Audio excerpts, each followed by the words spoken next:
Hi guys, good morning. I'm Safety Rod. Subukan natin na sumagot at mag-comment sa mga nababasa natin tungkol dito sa mga issue kinakaharap ng mga safety officer, no? So, isang beses nakita tayo ng post na dapat daw yung mga safety officer di sa college graduate, ang dami daw pulpol ng mga safety officer na mga nakapasok sa project site na walang mga pinag-aralan, mga walang alam. Yun yung mga sinasabi nila, ang mga pulpol dapat daw ang isang safety officer is college graduate. So, first of all, may point naman si sir sa sinabi niya na dapat talaga meron may aral o may kaalaman ang isang safety officer pagpupunta sa project site, lalo na buhay ng manggagawa yung ating pinoprotektahan. Pero pag-aralan muna natin bakit ba at ano ba ang dapat na pinag-aaralan ng isang safety officer. So halimbawa, ganito yan mga kasama. Pag ikaw engineer o ikaw ay civil engineer, ano ba dapat ang iyong pinag-aaralan, no? Nung ikaw ay nag-aaral, kung gusto mo talaga ang pangarap mo maging engineer ka, no? So dapat ang pag-aaralan mo is engineering, civil engineer. So pag ikaw naman ay doktor, gusto mo magdo-doktor ka, gusto mo manggamot ka ng mga may sakit, karamdaman, so dapat ang pag-aaralan natin is yung pagiging doktor. So yun yung ating mindset. So kung gusto mo naman na maging electrical engineer, dapat related sa electrical engineer. So iba-ibang klase ng pag-aaral ang tinatamo ng isang manggagawa para maabot yung kanyang pangarap. Like safety officer, no? Ano ba dapat ang pinag-aaralan ng isang safety officer upang makamtan niya? Ano ba yung pangarap na dapat niyang maabot? So ano ba yung duty ng safety officer na dapat mong pangarapin at pag-aralan? So may law naman tayo diyan, may batas naman tayo diyan na dapat itong pinag-aaralan ng isang safety officer. Hindi natin dinidiscourage, no, na dapat nag-college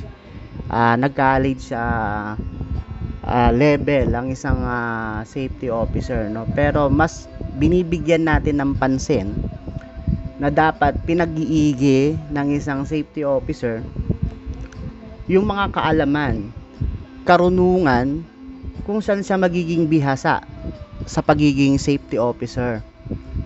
So, aanuhin mo yung isang bagay na pag-aaralan mo kung hindi mo naman magagamit sa yung pagtatrabaho, 'di ba? Mag-aaral ka sa isang bagay na hindi mo naman gagamitin bilang isang experience, o hindi mo naman gagamitin. Like me, 'di ba? Halimbawa ko, gusto ko maging safety professional.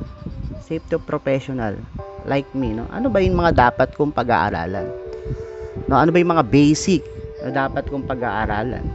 So diyan mag-uumpisa ang journey mo. Kung paano mo gagawin yung isang trabaho. Dapat dun ka maging eksperyensado.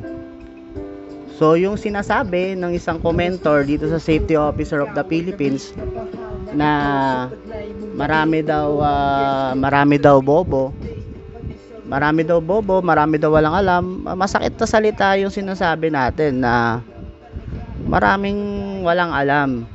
So ang pagiging safety, hindi yan kaagad pag nag-aral ka ng Bosch, nag-aral ka ng Kosh, at pag-apak mo sa project site is safety officer ka ng magaling.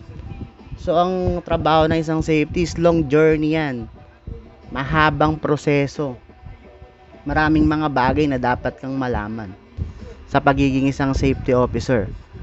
So kung ang attitude mo, no, is pagdating mo sa site, alam mo ikaw na yung pinakamagaling, so mahaba pa yan, long journey. Yung Bosch course is a basic requirements para ikaw ay makapag-umpisa. Yung learnings na matututunan mo sa project site, doon pa lang yan mag-uumpisa mga kasama. So ito is learning lang, no, sharing lang, no. sa lahat ng mga kasamahan natin na safety officer, no? Hindi basihan ang pinag-aralan para manliit tayo ng kapwa natin, no? Hindi basihan ang natapos, no, para maliitin mo o hindi mo anuhin yung isang kasamahan. So hindi yun basihan. Kung ano man yung narating nila sa buhay, ano man yung kanilang narating, meron dahilan, no? Meron dahilan. So ang advice ko sa mga safety officer, maging bihasa kayo, no? Kung saan kayo is industry. At ano ba talaga yung pangarap ninyo, no? Huwag kayong mag-waste ng time sa mga bagay na hindi niyo naman talaga gusto. Kung ano yung gusto ninyo, anong gusto ninyong karir na abutin, no? Yun ang gawin natin. So yan, so dapat iwasan na natin yung mga ganyan mga comment, no? Lalo na maraming nakakita. Kasi kung paano mo sinasabi, kung paano mo bino-broadcast yung salita na sinasabi mo, yun yung sumasalamin sa ating pagkatao. Maraming nakakakita, maraming nakakapanood. So sumasalamin yun, no, kung paano ang ugali mo. So bilang isang safety officer, ikaw ang supervisor, no, makikita nila ganyan pala ang ugali natin. Ganyan tayo mang maliit ng kapwa. So sino pang makikinig sa atin? Pag ganun ng attitude natin bilang isang safety officer, magiging unsafety officer tayo niyan. Kasi pag ang ugali mo, barubal ka, ang ugali mo nang aalipusta ka ng kapwa, lalayuan tayo ng mga manggagawa natin. Pag lumayo na sa atin yung manggagawa natin, hindi na yan mag-share ng kanilang mga dilema o ano man yung kanilang mga problema sa site.